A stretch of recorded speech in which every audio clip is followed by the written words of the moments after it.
नमस्कार दोस्तों, जय श्री कृष्णा, राधे राधे।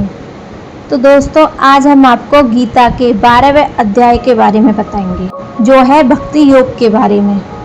इस छोटे अध्याय में आध्यात्मिक साधनाओं के अन्य मार्गों की अपेक्षा भक्ति मार्ग ही महत्व पर प्रकाश डाला गया है। इसका प्रारंभ अर्जुन द्वारा श्री कृष्ण से पूछे गए इस प्रश्न से होता है कि वह योग में किन्हें पूर्ण माने, क्या जो भगवान की साकार रूप में भक्ति करते हैं या वे जो निराकार ब्रह्मा की उपासना करते हैं। इसका उत्तर देते हुए श्री कृष्ण कहते हैं कि दोनों मार्ग भगवत प्राप्ति की ओर ले जाते हैं, किंतु वे उनकी साकार रूप की पूजा करने वाले भक्त का श्रेष्ठ योगी के रूप में सम्मान करते हैं।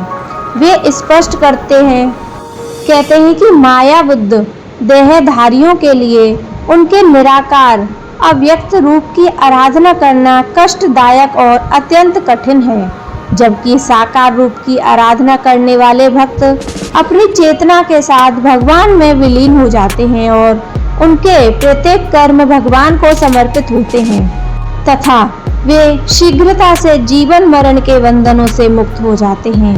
इसलिए श्री कृष्ण अर्जुन को अपनी बुद्धि उन्हें समर्पित करने और अपने मन को केवल उनकी प्रेमई भक्ति से स्थिर करने के लिए कहते हैं, किंतु ऐसा प्रेम प्राय संघर्षमयी आत्मा लव्य नहीं होता। इसलिए श्री कृष्ण अन्य विकल्प देते हुए कहते हैं कि यदि अर्जुन तुरंत अपने मन को पूर्ण रूप से भगवान में एकाग्र करने की अवस्था प्राप्त नहीं कर सकता, तब उन्हें निरंतर अभ्यास करना, पूर्णता की अवस्था को प्राप्त करने का प्रयास करना चाहिए। भक्ति कोई रहस्यमय उपहास नहीं है, इसे निरंतर प्रयास से घोषित किया जा सकता है। यदि अर्जुन इतना भी नहीं कर सकता, तब भी उसे पराजय स्वीकार नहीं करनी चाहिए, अपितु इसके विपरीत उसे केवल श्री कृष्ण के मुख के लिए अपने कर्तव्यों का पालन करना चाहिए। यदि उसके लिए ऐसा करना भी संभव नहीं है, तब उसे अपने कर्म फलों का त्याग कर देना चाहिए और अपनी आत्मा में स्थित हो जाना चाहिए। अब श्री कृष्ण बताते हैं कि लौकिक कर्मों से श्रेष्ठ ज्ञान अर्जन करना है और ज्ञान अर्जन से श्रेष्ठ ध्यान है और ध्यान से श्रेष्ठ कर्म फलों का त्याग करना है, जो तुरंत परम शांति प्राप्त करने के मार्ग की ओर ले जाता है। इस अध्याय के शेष श्लोकों में उनके प्रिय भक्तों ने अद्भुत गुणों का वर्णन किया गया है, जो भगवान को अत्यंत प्रिय है। अर्जुन ने पूछा, आपके साकार रूप पर दृढ़ता पूर्वक निरंतर समर्पित होने वालों को या आपके अव्यक्त निराकार रूप की आराधना करने वालों में से आप किसे योग में पूर्ण मानते हैं? आनंदमय भगवान ने कहा, वे जो अपने मन को मुझ में स्थिर करते हैं और सदैव दृढ़ता पूर्वक पूर्ण श्रद्धा के साथ मेरी भक्ति में तल्लीन रहते हैं, मैं उन्हें सर्वश्रेष्ठ योगी मानता हूँ। लेकिन जो लोग अपनी इंद्रियों को निग्रह करके सर्वत्र समभाव से मेरे परम सत्य निराकार अविनाशी निर्विण्य अव्यक्त सर्वव्यापक अकल्पनीय अपरिवर्तनीय और अचल रूप की पूजा करते हैं, वे सभी जीवों के कल्याण में संलग्न रहकर मुझे प्राप्त करते हैं। जिन लोगों का मन भगवान के अव्यक्त रूप पर आसक्त होता है, उसके लिए भगवान की अनुभूति का मार्ग अति दुष्कर और कष्टों से भरा होता है। अव्यक्त रूप की उपासना देहधारी जीवों के लिए अत्यंत दुष्कर होती है, लेकिन जो अपने सभी कर्मों को मुझे समर्पित करते हैं और मुझे परम लक्ष्य समझकर मेरी आराधना करते हैं और अनन्य भक्ति भाव से मेरा ध्यान करते हैं, मन को मुझ में स्थिर कर अपनी चेतना को मेरे साथ एकीकृत कर देते हैं, हे पार्थ, मैं उन्हें शीघ्र जन्म मृत्यु के सागर से पार कर उनका उद्धार करता हूँ। अपने मन को केवल मुझ पर स्थिर करो और अपनी बुद्धि मुझे समर्पित कर दो। इस प्रकार से तुम सदैव मुझ में स्थिर रहोगे, इसमें कोई संदेह नहीं है। हे अर्जुन, यदि तुम दृढ़ता से मुझ पर अपना मन स्थिर करने में समर्थ हो, तो सांसारिक कार्यकलापों में मन को विरक्त कर भक्ति भाव से निरंतर मेरा स्मरण करने का अभ्यास करो। यदि तुम भक्ति मार्ग के पालन के साथ मेरा स्मरण करने का अभ्यास नहीं कर सकते, तब मेरी सेवा के लिए कर्म करने का अभ्यास करो। इस प्रकार तुम पूर्णता की अवस्था को प्राप्त कर लोगे। यदि तुम भक्ति युक्त होकर मेरी सेवा के लिए कार्य करने में असमर्थ हो, तब अपने सभी कर्मों के फलों का त्याग करो और आत्मस्थित हो जाओ। शारीरिक अभ्यास से श्रेष्ठ ज्ञान है और ज्ञान से श्रेष्ठ ध्यान है और ध्यान से श्रेष्ठ कर्म फलों का परित्याग है और ऐसे त्याग से शीघ्र मन को शांति प्राप्त होती है। जो किसी प्राणी से द्वेष नहीं करते, सबसे मित्र हैं, दयालु हैं, ऐसे भक्त मुझे अति प्रिय हैं, क्योंकि वे स्वात्म की भावना से अनासक्त और मिथ्या अहंकार से मुक्त रहते हैं, दुख और सुख में स्वभाव रखते हैं और सदैव क्षमा भाव होते हैं। वे सदा तृप्त रहते हैं, मेरी भक्ति में दृढ़ता से एकीकृत हो जाते हैं। वे आत्म संयमित होकर दृढ़ संकल्प के साथ अपना मन बुद्धि मुझे समर्पित करते हैं। वे जो किसी को उद्विग्न करने का कारण नहीं होते और ना ही किसी के द्वारा व्यवस्थित होते हैं, जो सुख दुख में संभाव रहते हैं, वह और चिंता से मुक्त रहते हैं, मेरे ऐसे भक्त मुझे अति प्रिय हैं। वे जो सांसारिक प्रलोभनों से उदासीन हैं, ब्रह्म और आंतरिक रूप में शुद्ध, निपुण, चिंता रहित, कष्ट रहित और सभी कार्यकलापों में स्थिर रहते हैं, मेरे ऐसे भक्त मुझे अति प्रिय हैं। वे जो ना तो लौकिक सुखों से हर्षित होते हैं और ना ही सांसारिक दुखों से निराश होते हैं, तथा ना ही किसी हानि के लिए शोक करते हैं एवं ना ही लाभ की लालसा करते हैं। वे शुभ और अशुभ कर्मों का परित्याग करते हैं। ऐसे भक्त जो व्यक्ति भक्ति भावना से परिपूर्ण होते हैं, मुझे अति प्रिय हैं। जो मित्रों और शत्रुओं के लिए एक समान है, मान और अपमान, शीत और ग्रीष्म, सुख तथा दुख में स्वभाव रहते हैं, वे मुझे अति प्रिय हैं।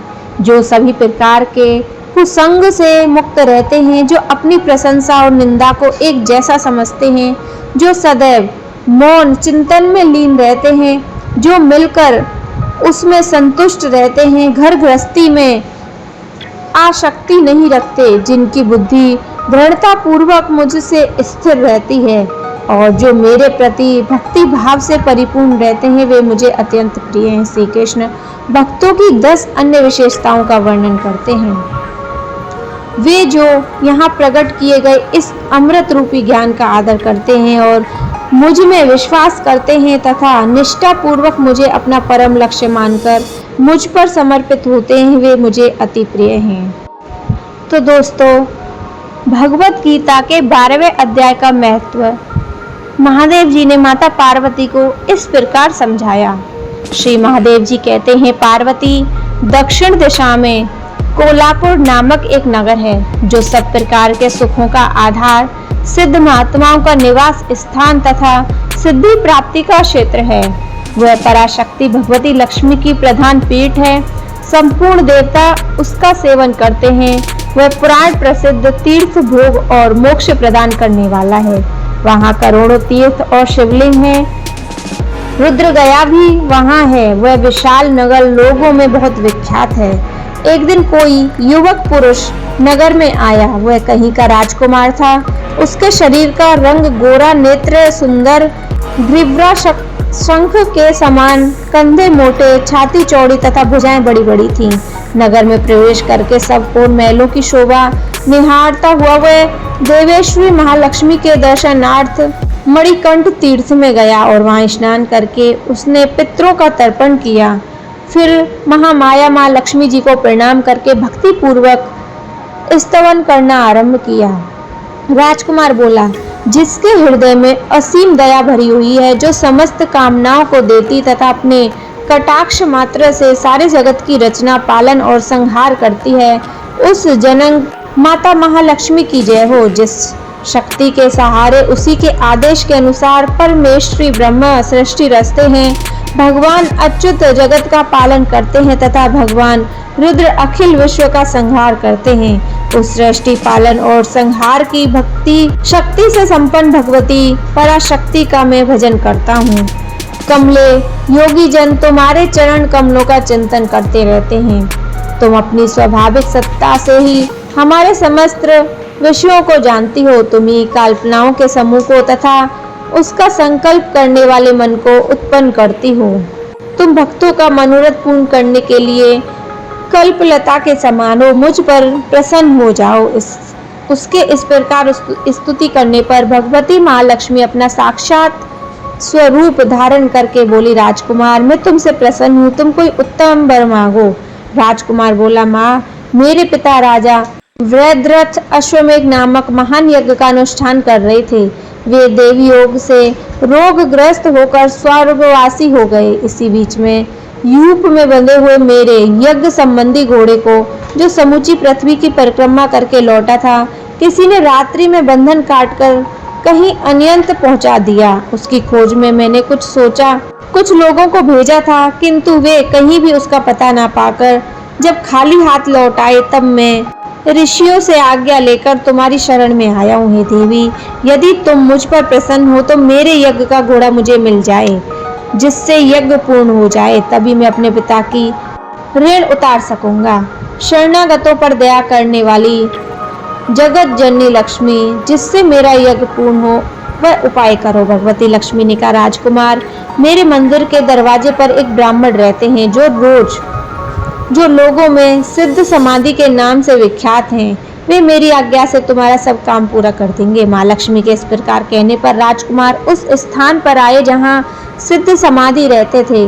उसके चरणों में प्रणाम करके राजकुमार चुपचाप हाथ जोड़कर खड़े हो गए तथा ब्राह्मण ने कहा, तुम्हें माताजी ने यहाँ भेजा है। अच्छा देखो, अब मैं तुम्हारा सारा अभीष्ट कार्य सिद्ध करता हूँ। जो कहकर मंत्रित वेदा ब्राह्मण ने सब देवताओं को वहीं खींचा। राजकुमार ने देखा, उस समय देवता हाथ जोड़कर थर-थर कांपते हुए वहां उपस्थित हो गए। तब उन श्रेष्ठ ब्राह्मण ने समस्त देवताओं से कहा, देवगण, इस राजकुमार का अश्व जो यज्ञ के लिए निश्चित हो चुका था, रात में देवराज इंद्र ने चुराकर अन्यंत पहुंचा दिया है, उसे शीघ्र ले आओ। तब देवताओं ने मुनि के कहने से यज्ञ का घोड़ा लाकर दे दिया। इसके बाद उन्होंने उसे जाने की आज्ञा दे दी। देवताओं का आकर्ष देख तथा खोए हुए अश्व को पाकर राजकुमार ने मुनि के चरणों में प्रणाम करके कहा, महर्षि, आपका यह सामर्थ्य आश्चर्यजनक है। आप ही ऐसा कार्य कर सकते हैं, तुम्हारा कोई नहीं, और दूसरा इस कार्य को कोई नहीं कर सकता। ब्राह्मण, मेरी प्रार्थना सुनिए। मेरे पिता राजा वृद्रथ अश्वमेघ यज्ञ का अनुष्ठान प्रारंभ करके देवयोग से मृत्यु को प्राप्त हो गए हैं। अभी तक उनका शरीर तपाए हुए तेल में सुखाकर मैंने रख छोड़ा है। आप उन्हें पुनः जीवित कर दिए। यह सुनकर महामुनि ब्राह्मण ने किंचित मुस्कुराकर कहा, चलो, यहाँ यज्ञ मंडल में तुम्हारे पिता मौजूद हैं, चलें। तब सिद्ध समाधि ने राजकुमार के साथ वहां जाकर जल अभिमंत्रित किया और उसे शव के मस्तक पर रखा। उसके रखते ही राजा संचेत होकर उठ गए।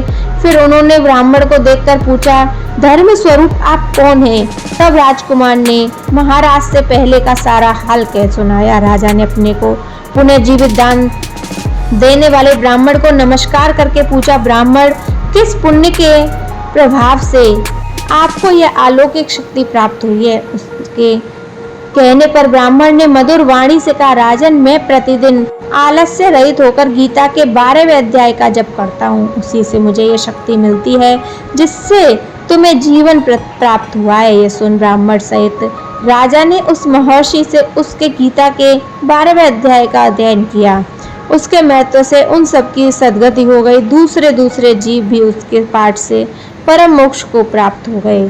तो दोस्तों, यह थे गीता के 12वें अध्याय का महत्व। जय श्री कृष्णा, राधे राधे, जय बजरंगबली।